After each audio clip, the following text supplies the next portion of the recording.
Tiens, on va react à une vidéo. Je voulais react à cette vidéo. Parce que c'est un sujet qui concerne beaucoup de gens, beaucoup d'hommes notamment. Et je pense que c'est intéressant d'en discuter.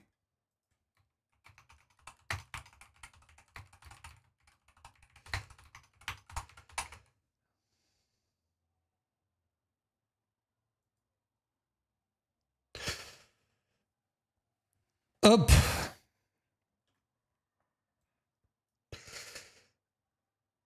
On va regarder... Voilà, une vidéo...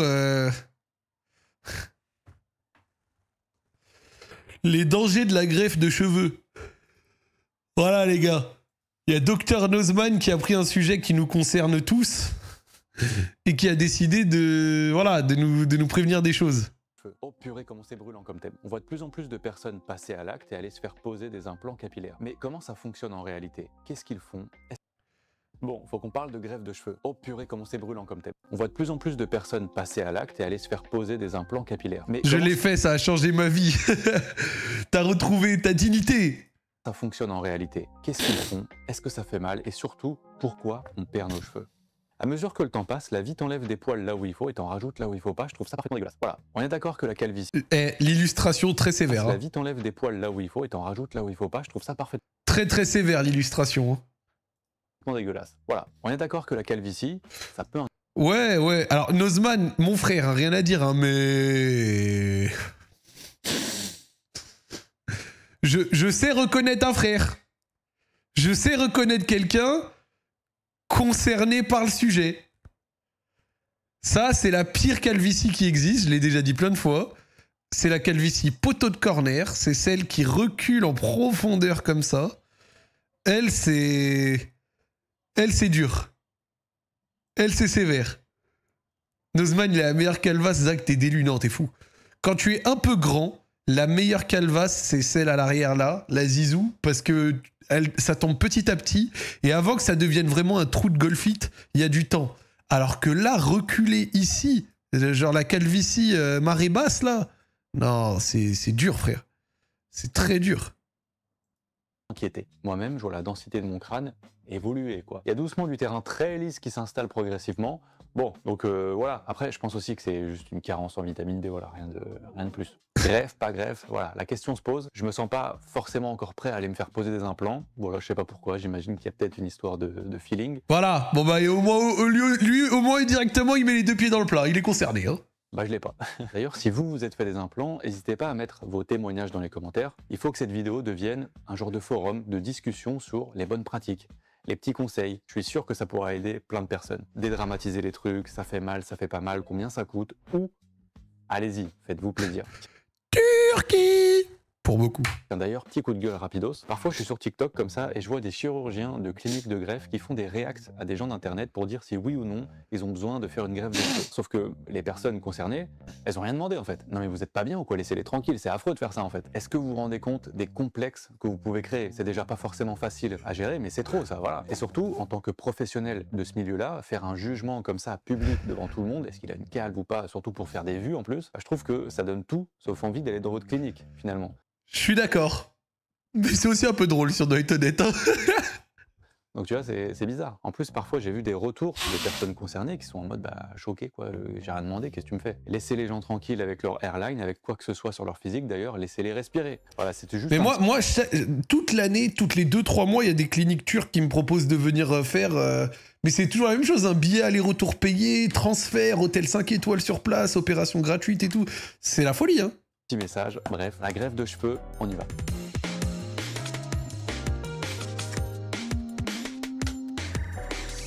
Alors déjà, une petite stat pour rentrer directement dans le sujet. Selon l'IFOP, le nombre de Français chauves, hommes et femmes confondus, n'a pas tellement évolué avec les années. Ça, a priori, ça bouge pas trop. La dernière stat dispo, c'est en 2015 avec 13% des Français qui déclaraient être atteints de calvitie. Et si on remonte à 1990, c'était 12%. Donc tu vois, ça bouge pas des masses finalement. Par contre, ces histoires de calves, peut-être qu'avec le temps, on le vit de plus en plus mal. Je vous explique. Notamment à cause de l'industrie cosmétique qui en ont fait un petit peu un problème de santé, mais également certaines pubs qui ont bien contribué à changer la perception de la calvitie. C'était des pubs en fait super bourrines quand on regarde ça aujourd'hui. En vrai, c'est fou tellement c'est gratos quoi. C'est presque un peu drôle quand même, mais c'est vraiment cadeau. Alors avant de Oh la pub de malade mental. Mais on se rend compte de la pub de fou. comprendre pourquoi on les paie gratos quoi ici. C'était des pubs en fait super bourrines quand on regarde ça aujourd'hui. Non mais en vrai, c'est fou tellement c'est gratos quoi. C'est presque un peu drôle quand même, mais c'est vraiment cadeau. Alors avant de comprendre pourquoi on les perd, ça peut être intéressant de savoir comment ça pousse déjà. Ça nous aidera à comprendre un petit peu la suite, vous allez voir. Bon, les cheveux, ça pousse par phase. Et on a d'abord la première phase qui s'appelle la phase anagène, où le cheveu va naître dans un follicule pileux. Il va grandir lentement, se développer. Il sera fait de kératine et de mélanine, 10% d'eau, de lipides et d'oligo-éléments. C'est un petit cocktail sympa. Puis vient la phase catagène, où le cheveu va arrêter de pousser, la partie plus profonde du cheveu va se désagréger. Et ça, c'est une phase qui dure entre 2 à 3 semaines. Aïe, aïe, aïe. On a la phase télogène. Et ça, c'est la phase finale. Voilà. Une phase qui prend plusieurs mois, durant laquelle le cheveu va mourir. Il est poussé vers l'extérieur du cuir chevelu par un autre cheveu qui vient, qui fait coucou, salut, j'arrive, toi tu dégages. Nouveau cheveu qui lui est dans sa phase anagène, la toute première donc, et ainsi de suite. L'enchaînement de ces 3 phases, ça forme un cycle qui s'appelle le cycle pilaire. C'est un cycle qui entraîne la chute de 50 à 100 cheveux par jour. Ouais, j'ai un pote à moi, quand il va dans la douche, il me dit, je fais vraiment tomber des touffes de cheveux, un truc de fou. Pourtant, il a pas la calvitie, mais il a des touffes de cheveux qui tombent. Tout à fait normal. Dans tous les cas, on en a entre 100 000 et 170 000, donc t'as un petit stock, vraiment. Et ce cycle entier va se répéter 25 à 30 fois, avant que le follicule pileux ne puisse plus produire de cheveux. Là, c'est le moment fatal, il n'y a plus rien qui sort. Sauf que 25 à 30 cycles pilaires... Merci, Choukis, pour l'abonnement. Ouais, si t'as de la chance, t'es large, ouais, tranquille. Ça peut durer toute une vie en fait. Sauf que si t'as un peu moins de chance et que t'es touché par l'alopécie androgénétique, c'est le nom scientifique de la calve, voilà. Chez les personnes touchées par la calvitie, ces cycles ils durent moins longtemps, donc ils s'enchaînent plus vite. Ce qui fait que... Le cycle chez moi, il a été bad rapide. 21 ans, il n'y avait plus de cycle déjà. tu arrives plus rapidement à des follicules pileux qui ne peuvent plus produire de nouveaux cheveux, tu vois. Il n'y a plus rien qui sort, no man's land, finito. Alors la perte de cheveux, ça peut quand même aussi être dû à d'autres facteurs, tu vois, comme le stress, des maladies, une perte de poids, etc. Mais la cause principale reste quand même l'alopécie androgénétique. Et ouais, poteau. Quelles sont les raisons? Bah, je vais vous montrer, hein. Là, j'ai un peu de repousse, donc vas-y, il y a de quoi vous montrer. C'est pas ici, moi, ma calve, encore une fois. Moi, j'ai la zizou, j'ai l'arrière. Regardons ça. Hop. Attends, normalement, vous devez voir. Moi, c'est l'arrière où c'est vraiment... c'est chaud, quoi. Attends. Hop, voilà. C'est là.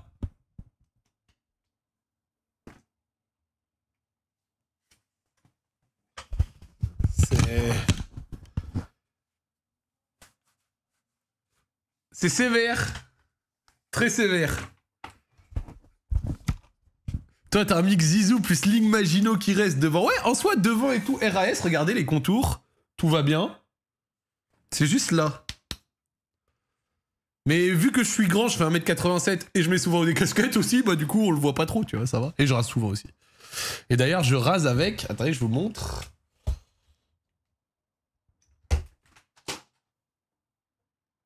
Ça là, de la frappe. Hein. De la frappe.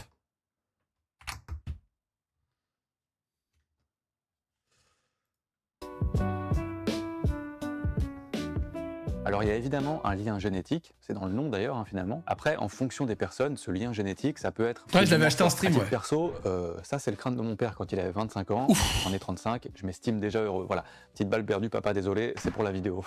Après, il y a aussi la testostérone qui a priori joue un rôle important dans la perte de cheveux. C'est pour ça d'ailleurs que la calvitie est plus présente chez les hommes, et donc pour s'en rendre compte de ce lien avec la testostérone, certains chercheurs ont fait des expériences, comment dire, vraiment pas ouf du tout. Voilà, vous allez comprendre. Je vous mets dans le contexte, donc on est en... Et ouais, la testostérone, les mecs. Ça veut dire qu'on a trop de testostérone, on a trop de couilles, mec. 1942, au Winfield State Training School au Kansas, donc aux États-Unis. Et dans cet institut, ils ont la mauvaise habitude de castrer leurs résidents. Voilà. Non, bah super. C'était pas ouf, hein. Ouais, je vous l'avais dit. Leurs résidents, ce sont des personnes souffrant de troubles mentaux, et leur pratique, là, de castrer tout le monde, elle est vachement influencée par le mouvement eugéniste. Voilà, donc on s'enfonce un petit peu plus dans le dark, je vous avais prévenu. Donc l'eugénisme, c'est une idéologie dangereuse qui cherche à améliorer l'espèce humaine en choisissant qui a le droit de se reproduire ou non. Eh bah nickel. D'après, en plus, je suppose, des critères très pertinents. En fait, ce qu'il faut se rappeler, c'est qu'une majorité des hommes va l'avoir, la calvitie, un jour dans sa vie. La question, pour beaucoup, c'est pas est-ce qu'ils l'auront, c'est à quel âge. Genre la plupart vous l'aurez, hein. C'est juste que je pense que la plupart vous l'aurez à 50 ou 60 piges, quoi, tu vois. Fonction de critères souvent racistes, validistes, classistes. D'ailleurs, les nazis, l'eugénisme, c'était grave leur truc. Voilà. Nickel. Vous avez capté, c'est pas ouf du tout. Là-bas, il y avait un chercheur, James Hamilton. Lui, il n'a pas hésité à tout tester. Et en 1942, il a publié une étude. Étude qui montrait que les hommes castrés, avant leur puberté, ne souffraient pas de calvitie. Et ça, même s'il y en avait dans leur famille. Mais histoire d'aller jusqu'au bout de son truc, il a aussi injecté de la testostérone à 12 résidents. 4 d'entre eux ont fait de l'alopécie, puis arrêté d'en faire une fois le traitement terminé. Puis recommencé à en faire de nouveau une fois le traitement repris. Il y a même des photos à l'appui d'ailleurs. Il en a donc conclu que la calve était liée à la testostérone. Voilà.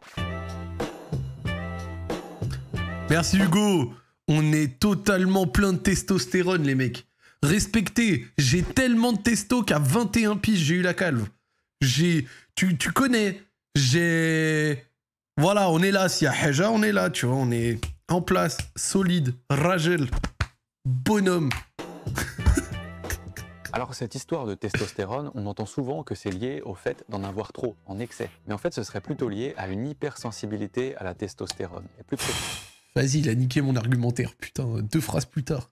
Précisément à la dihydrotestostérone. Alors la dihydrotestostérone, c'est une hormone, hein, et chaque jour, le corps convertit environ 10% de sa testostérone en cette forme plus puissante. Cette forme plus puissante, donc la dihydrotestostérone, va se lier aux récepteurs aux androgènes, aux follicules pileux. Voilà, en fait, si, c'est ça. J'ai de la super testostérone, exactement. De la bonhomme testostérone, comme ça, tu vois, voilà. 10% de ma testostérone, tu vois, comme ça, bien solide sur les appuis. Entraîner leur rétrécissement. Ils vont être plus fins, plus fragiles, et donc tomber plus rapidement. Ça va raccourcir le cycle pilaire dont on parlait tout à l'heure, et donc paf, plus rapidement, t'as plus de cheveux. Plus un poil sur le caillou. Enfin, c'est progressif, hein, t'as compris. Et voilà. Donc là, vous avez déjà à peu près une idée de comment tout ça fonctionne. Sauf que si je reprends la photo de mon père, au pif, vous verrez qu'il a quand même la fameuse couronne qui reste derrière. Hein, les cheveux de derrière, ça bouge pas. Et ben ça, c'est parce que la dihydrotestostérone n'a pas d'effet sur les cheveux situés à l'arrière et sur les côtés du crâne. Et ouais, ceux-là, mon pote, ils sont épargnés. Tu touches pas. Ça aurait été bien quand même que ça touche cette partie, mais pas le haut, quoi, tu vois. Je pense qu'il y aurait eu moyen de moyenner un petit truc sympa à base de dégradé. Là, dans l'autre config, c'est un peu plus compliqué. Réel. Si ça tombait que sur les côtés et pas sur le haut, il a raison. On pourrait, tu vois, faire quelque chose. Bon, quand moi, là, j'ai le trou de Golf with Your Friends, là, c'est dur. Ça tient à rien, tu vois. Mais bon, pas de chance, c'est le dessus qui prend, et c'est la vie, c'est comme ça. Alors au passage, j'imagine que vous avez déjà vu ce genre de dessin qui permet de... Les différents types de calvas, c'est tellement noir. C'est tellement noir. Moi, je l'ai déjà dit. Pour moi, je dis bien pour moi, enfin, vraiment, pour moi, les 2 pires où genre je n'ai absolument pas envie d'avoir ça, que je trouve horrible, c'est celle-là et celle-là. La calvitie poteau de corner et la calvitie marée basse, tu vois. Genre, ça, c'est horrible. La dernière, bon, c'est chez les femmes, donc c'est différent. Et moi, bon, bah, hashtag analyse, hein, j'ai eu celle-là. Hein. Moi, j'ai eu celle-là. Là, j'en suis au stade... Bon, le trou, il est pas comme ça encore, hein, mais j'en suis à ce stade-là. Et je rase déjà. Mais de toute façon, j'ai commencé à raser au 2e stade. Et je vois pas la différence complète avec celle-ci. Mais pour moi, les 2 pires, c'est celles que j'ai entourées. Genre ça, c'est la calvitie marée basse, la mer qui se retire comme avant les tsunamis. Et la poteau de corner, mais elle est immonde. Ça, c'est celle que Yass, il avait, ça. Ça, Yass encore, c'était ça, frère. Ah, ça, c'est dur. Situe un peu votre avancement, d'ailleurs, moi j'en suis où? Je dois me balader quelque part entre les deux tranquillou, quoi. Je fais mon petit chemin là-dedans.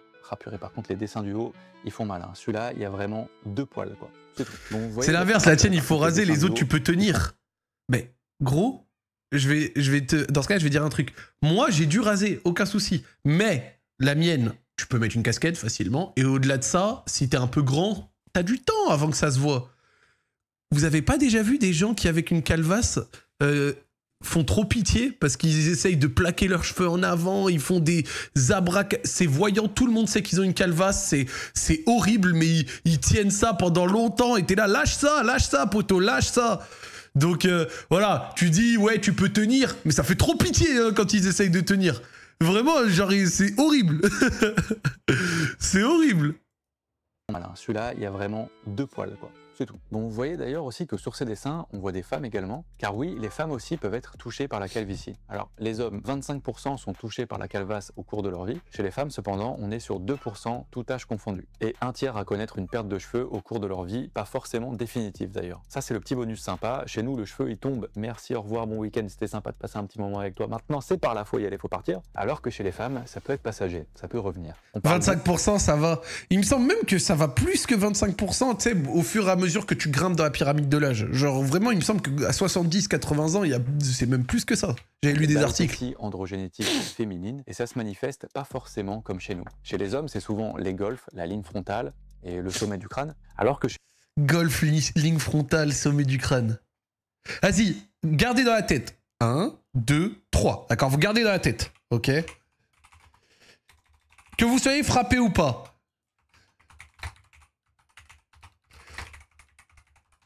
Je vous mets un sondage. Si vous deviez être frappé par la calvitie, vous préférez la 1, la 2 ou la 3? Sondage dans le chat. Vous êtes prêts? 1, 2, 3. Moi, j'ai 3.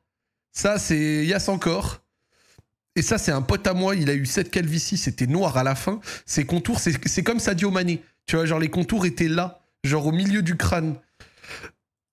Genre, c'était terrible. Vous avez le sondage dans le chat. Vous avez 1 minute pour voter. Chez les femmes, c'est plutôt un amincissement progressif au niveau de la raie des cheveux, puis le sommet du crâne. Ça peut commencer vers 40 ans, contre la trentaine, voire plus tôt chez les hommes. D'ailleurs, les mécanismes de perte de cheveux chez les femmes pourraient ne pas être exactement les mêmes. Les spécialistes pensent aussi que c'est probablement lié à une augmentation de l'activité androgénétique. Putain, mais tu sais que c'est ouf. Désolé, je mets pause. Hein. Il y a 60% de gens qui préfèrent la poteau de corner. Alors que zéro van, pour moi, la poteau de corner, c'est la pire. Vraiment, je la trouve horrible. Bon, après, c'est votre choix, je respecte. Mais il y a encore beaucoup de flou, car la grande majorité des études sont menées sur des hommes. Voilà. D'ailleurs, petit aparté, historiquement, les études ont longtemps été faites surtout chez les hommes, et c'est ce qui fait que les femmes souffrent beaucoup plus d'effets secondaires aux médicaments. Donc ça serait pas mal que ça bouge un peu aussi quand même. D'ailleurs, on entend souvent que génétiquement, l'alopécie vient de la mère, sauf que c'est totalement faux. Cette rumeur, elle vient d'une étude publiée en 2017, dans laquelle 287 gènes impliqués dans la perte de cheveux avaient été identifiés. Ben moi je pensais que ça venait du côté de la daronne. Dont une grande partie d'entre eux provenaient du chromosome X, dont les hommes ne peuvent hériter que par leur mère. Donc il y a eu des simplifications, des raccourcis de fait dans tous les sens, et pas par les chercheurs de l'étude d'ailleurs, plus par les lecteurs, en disant que c'était forcément du coup un trait génétique hérité de la mère. Sauf qu'en réalité, oui, il y a beaucoup de gènes associés à la calvasse qui proviennent bien du chromosome X, environ une quarantaine, mais attention, ce ne sont pas du tout les seuls. Donc en fait, ça peut tout aussi bien être transmis par le père que par la mère. Mais on en arrive à la fameuse greffe de cheveux. La procédure où c'est vraiment, t'es là, tu prélèves, tu plantes, c'est du jardinage ou quoi en fait? Bon, la greffe de cheveux, comment Hugo, t'étais là dans le chat tout à l'heure, j'espère que t'es encore là, c'est pour toi ça. ça marche? Alors, la bonne nouvelle, c'est que dans cette histoire, si vous souffrez de calvitie et que vous souhaitez faire quelque chose, il y a des solutions, comme par exemple la greffe. L'idée, c'est de venir prélever des follicules pileux qui se trouvent à l'arrière du crâne, tu sais, les cheveux immortels là, qui bougent pas. Ceux-là, là, et bah finalement, ils vont servir à quelque chose, tiens. Non, c'est pas mal, la bonne nouvelle. Donc, ils vont chercher là-dedans, et le programme pour la suite, c'est de faire des petites incisions de moins d'1 millimètre dans ton crâne, dans les zones dégarnies, ça taille à de l'œuf comme ça. Et le bouquet final, c'est de réimplanter ces follicules pileux immunisés contre la calvasse dans les zones dégarnies. Prélever, ouvrir, réimplanter. C'est ça l'idée donc, et cette technique, ou en tout cas la première technique qui existe, parce qu'il y en a deux en gros, c'est la technique de la bandelette, ou FUT pour Follicular Unit Transplantation. Pourquoi bandelette? Putain, c'est intéressant ce qu'il dit, j'aime trop comment il parle. Me direz-vous, parce que le chirurgien va prélever une bandelette de cuir chevelu ici, d'environ 1 cm de hauteur, sur 10 à 20 cm. Voilà. Il va fractionner cette bandelette pour former des petits tas de cheveux invincibles là. Il va les conserver dans du sérum le temps d'être implanté, un petit bain avant de voilà la nouvelle vie. Bref, mine de rien, ce prélèvement, ça peut laisser une cicatrice à l'arrière du crâne. Bon, généralement, elle est cachée par les cheveux qui poussent, donc ça va, mais c'est aussi pour ça que tu peux pas faire des greffes. Ouais, il était venu dans un corps libre il y a pas de longtemps. À l'infini. Et la deuxième technique, aussi la plus récente, c'est le FUE, pour Follicular Unit Extraction. Donc là, tu te fais raser la tête, ou en tout cas la zone donneuse, pour isoler les follicules. Ensuite, avec un punch, une sorte d'aiguille creuse, il va extraire les greffons, tac, tac, tac, tac, tac, un par un. C'est long. Les greffons sont triés, conservés dans du sérum physiologique avant d'être réimplantés. Ouais, ça doit faire trop mal! La procédure, elle est faite sous anesthésie locale, donc a priori, il n'y a pas de douleur, même si j'ai vu quand même pas mal de retours de gens qui disaient qu'ils en avaient un peu chié quand même. Si vous en avez fait une, dites-moi dans les commentaires, ça fait Yas, il avait dit que la sienne, s'il savait à quel point ça faisait mal de le faire, il l'aurait pas refait.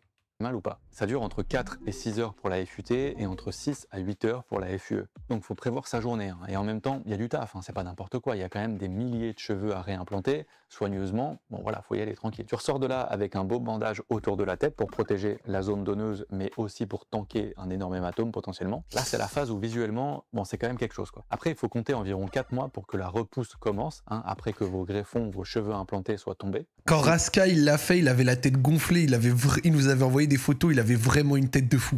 Vous voyez vos greffons qui tombent, commencez pas à aller harceler votre clinique, c'est normal, ça fait partie du processus. Ils tombent et ensuite ils vont repousser et redensifier la zone. Bah, nickel. C'est quand même malin comme technique, hein. Et normalement, si la greffe elle est bien faite, si ça tient bien, si ça prend bien sur vous, vos nouveaux cheveux implantés, ils resteront là pour toujours. La procédure, c'est simplement une... Au lieu de faire une greffe, pourquoi pas faire une touffe de cheveux sur mesure où tu peux la mettre tous les jours? Tu parles d'une perruque? Parce que spoiler, les perruques en moumoute, ça se voit. distribution du capital Souvent. de vos cheveux. Hein, t'es là, tu réorganises un peu le truc à ta sauce. Alors, est-ce que cette procédure peut être dangereuse finalement? Dans la plupart des cas, lorsque les praticiens savent ce qu'ils font, il n'y a pas de danger. Le pire, ce serait éventuellement des infections ou des nécroses, même si c'est très rare. Après, il peut y avoir des problèmes esthétiques, hein, genre des prélèvements trop denses par exemple, pas assez clairsemés sur le derrière, donc trop visible, une zone donneuse dévastée, des lignes pas naturelles ou même des cheveux qui poussent dans le mauvais sens. Ça, ce serait dommage quand même. Donc si vous prévoyez de le faire, le mieux reste quand même de faire une bonne sélection de votre clinique, de bien en discuter avec eux, etc. Cette étape-là, le choix, la discussion, prendre son temps, je pense que c'est super important. Ça pourrait éventuellement permettre d'éviter de se retrouver avec un truc super mal fait, parce qu'on touche quand même au physique finalement. Et d'ailleurs, il n'y a pas longtemps, il y a eu l'histoire d'un patient qui s'est suicidé après une greffe de barbe ratée en Turquie. Les poils poussaient tout droit, il avait des énormes douleurs, il a développé des problèmes psy, bref, ça peut aller très loin. Donc Quelle horreur. Le pauvre. faites attention à votre sélection. Greffe de barbe. Après, il faut aussi savoir si la greffe est bien faite pour vous, car les praticiens, ils la préconisent pas forcément pour tout le monde, hein. Leur but, c'est quand même de faire un beau travail, un truc bien fait. C'est pas juste de prendre votre thune, hein. Normalement, ils essaient de faire un truc bien. Ils préconisent par exemple les personnes qui perdent leurs cheveux à cause... Non, c'est pas du tout obligé d'aller en Turquie pour ça, mais Turquie, ils sont spécialisés dans ça. Dans ça, les soins dentaires et tout. Et même s'il y a des fois certaines opérations qui doivent pas être faites super bien, genre certaines cliniques critiquables et tout, globalement, ils ont une expertise dedans, ils le font bien. Et surtout, c'est 3 fois moins cher qu'en France. En Turquie, tu peux te faire implanter pour 3000 balles. En France, tu vas faire ça, c'est presque 10K. Cause de l'alopécie androgénétique. Dans le cas de la pelade ou alopecia areata, qui sont d'autres types de maladies qui font perdre les cheveux, et ben là, ils la préconisent pas. C'est également conseillé d'avoir une perte de cheveux stabilisée, parce qu'évidemment, sinon la perte va continuer même après la greffe, tu vois. Vos greffons, ils tomberont pas. Non, non. Mais derrière les implants, ça va continuer à creuser, tu vois. Donc si vous entreprenez de faire ça, observez votre corps, prenez votre temps, posez-vous les bonnes questions. Comment la zone évolue, tu vois, ça semble important de prendre ça en compte pour éviter de se retrouver avec une zone donneuse qui a plus de stock déjà. Comme c'est pas illimité derrière, tu vois, c'est pas open bar, il faut être vigilant. Hein, tu vois, il faut pas tout implanter d'un coup, sous peine de se retrouver, voilà, comme je le disais, avec une zone donneuse vide. Fozac, je l'ai fait à Paris il y a 3 mois, j'ai payé 3500 avec un très bon résultat. T'as payé 3500 € à Paris il y a 3 mois? Parce que moi, je peux te le dire, tous les créateurs de contenu influenceurs, les Squeezie et tout, qui sont allés le faire en France, ils ont payé 8-9 balles dans une clinique. Genre, moi, je dis ce prix parce que c'est ce qu'on m'avait dit de ceux qui étaient allés le faire en France. 3K en France! Après, je sais que ça dépend du nombre de greffons. Donc, ça se trouve, toi, t'en faire mettre 100, tu vois. Mais 3K en France... Dans cette vidéo, vous l'avez compris, je me concentre uniquement sur la perte de cheveux et la greffe. Donc on va pas parler du minoxidil, des injections PRP ou du microneedling. Non, ça serait trop long sinon. Mais du coup, qu'est-ce qu'il y a à l'étude en ce moment? Est-ce qu'il y a d'autres pistes pour faire repousser nos cheveux? Est-ce que c'est que la greffe vraiment? Eh ben non, il y a d'autres trucs à l'étude. Alors encore à l'étude, hein, attention, mais il y a d'autres trucs. Notamment avec l'identification de la molécule de signalisation SCUB3. Elle est chargée d'activer la croissance des cheveux. Donc potentiellement, peut-être qu'un jour, on pourrait utiliser cette protéine naturellement produite par le corps pour favoriser la croissance de nos cheveux. On verra. Ou faire des micro-injections de cette protéine sur le crâne pour entraîner la repousse des cheveux. Les chercheurs... À Levallois, Racine Carrée, ça s'appelle. J'ai fait 3200 greffons, crois-moi, j'en avais besoin. Bah écoutez, vous avez un plug, les gars, dans le chat et c'est en France. Voilà.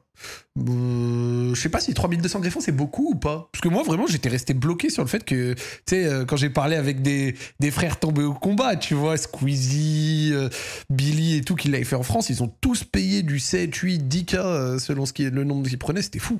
On fait des tests sur des souris et a priori les résultats sont prometteurs, donc à voir pour la suite. Il y a aussi des pistes sur le fait d'interférer directement avec les gènes liés à la perte de cheveux pour éventuellement inverser leur action. Ça, c'est quand même zinzin. Bref, les pistes ne manquent pas, mais reste à voir si dans un avenir plus ou moins proche, de nouvelles pistes vont émerger. On verra. Ce sera le petit cadeau, la petite surprise. Voilà, peut-être qu'un jour, on va se lever et paf, nouvelle solution.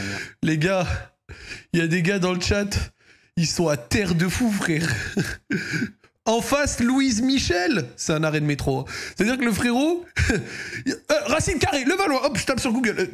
Louise Michel, c'est là? C'est là ou pas? Réponds à ma question, s'il te plaît. Ah oui, il y a des frères, ils sont à terre de ouf. Ouais, c'est beaucoup. J'ai vu plusieurs médecins de différentes cliniques. Ils m'ont dit que tu peux t'implanter max 6000 greffons dans la vie. Ok, bah écoute, là, pour le coup, je savais pas et je me suis trompé. Donc, il n'y a aucun souci. Le moins invasif, on verra. Je pense qu'on a fait pas mal le tour concernant les mécanismes de la perte Squeezie, de cheveux, c'est un résultat phénoménal, oui. En tout cas, si vous projetez de faire ça, n'hésitez pas à prendre votre temps. Discutez-en. Voilà, vous pouvez en parler autour de vous aussi, avec des gens qui l'ont déjà fait. Mais moi, je l'ai dit. Commentaires ou quoi, ou même si vous avez des connaissances. Même s'il y avait la possibilité de récupérer ses cheveux, je pense que je le ferais pas.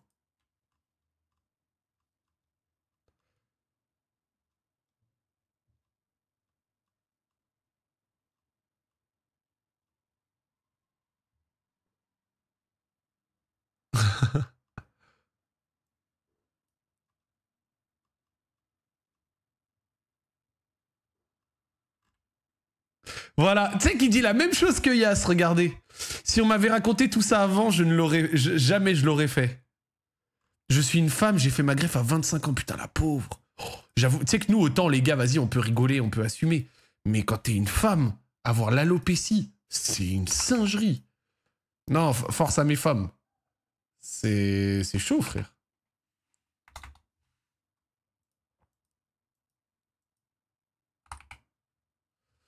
Mais Squeezie, son résultat est trop net, frère.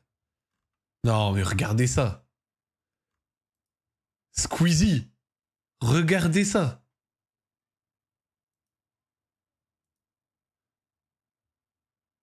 Regardez ça.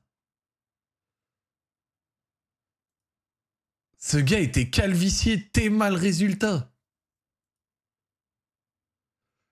T'es mal résultat. La photo t'as Mbappé de ouf. Mais regardez ça.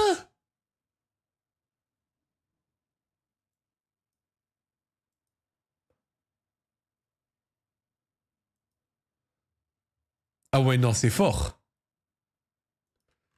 Parce que Squeezie, je peux vous dire que sur la fin, à l'époque, avant sa truc, c'était chaud. Et alors, on va aller voir notre ami Yacine. Yacine Chemec, aussi appelé Yass encore. Là, vous laissez pas avoir, le poivre est venu l'aider. Mais on va regarder des anciennes photos de lui. Des très anciennes photos de lui. Parce que lui... Non. Lui... Oh.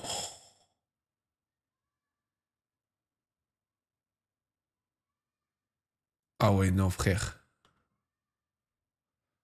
Non, il revient de loin. Je suis sûr qu'on peut trouver encore plus ancien. Oh, la gueule de fou, frère.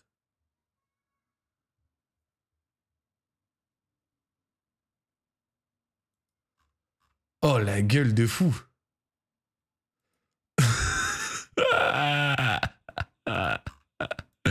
Il l'a fait quand exactement déjà la vidéo avec Amine? Je suis sûr qu'elle se retrouve. Oh là là, mon Dieu.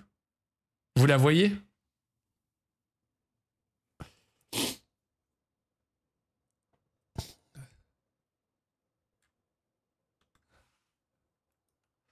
Attends. Il y a encore Amine Turquie. Ah, pourquoi elle n'est plus disponible, la vidéo? Bizarre. Bon, en vrai. Oh là là là là là là là là là là. Ah ouais, non. Ah ouais, voilà, bah tiens. Il l'a fait début 2021. Donc là, les photos qu'on voit, c'est la repousse où ça n'a pas encore pris. Ah ouais, avant ça, on voit beaucoup de casquettes. Ouh! Ah ouais, non. Ah ouais, non, c'est...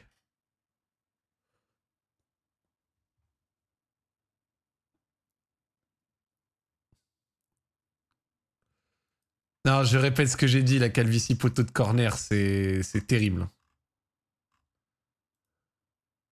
Là, regardez. C'est un peu du début de... On voit le crâne rouge comme ça. Mais ça va vite, hein. Regardez comment il était à la base. Tout beau gosse. Mon ami Yacine encore. Regardez avec sa petite tête.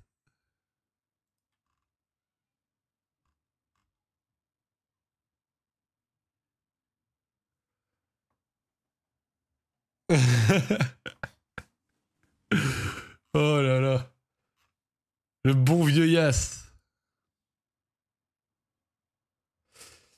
Aujourd'hui, tu dis que si tu avais la possibilité, tu resterais comme tu es actuellement, mais à l'époque, tu avais encore des cheveux, tu penses que tu aurais fait une greffe?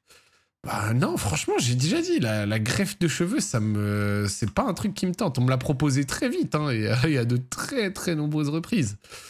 Genre, franchement, vu que j'ai la chance d'avoir de la beubare, bah vu que j'ai de la chance d'avoir la beubare, en réalité, ça va, tu vois. Genre, si j'avais pas de beubare, ce serait wow. Mais j'avais des cheveux à une époque, hein, mais bon, ça me manque pas trop.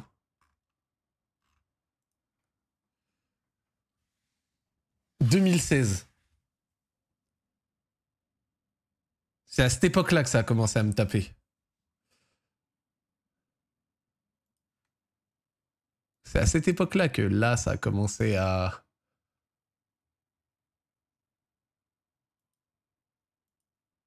C'est à cette époque-là que ça a commencé. On dirait une autre personne. Bah, c'était moi, les mecs. C'est totalement moi, il y a 10 ans presque.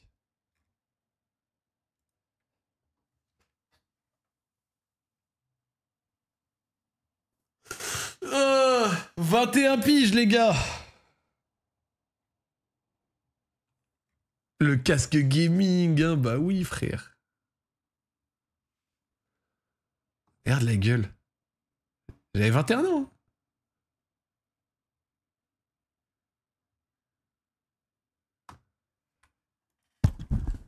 C'était une autre époque. J'avais 21 ans.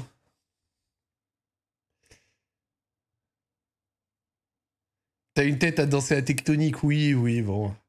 Allez, vas-y, oui, j'ai quoi? J'ai une tête à faire serveur, à couper du kebab. Bon. Les gars, à l'époque, j'avais 21 ans de prison. C'est ça qu'il faut garder en tête. Hein.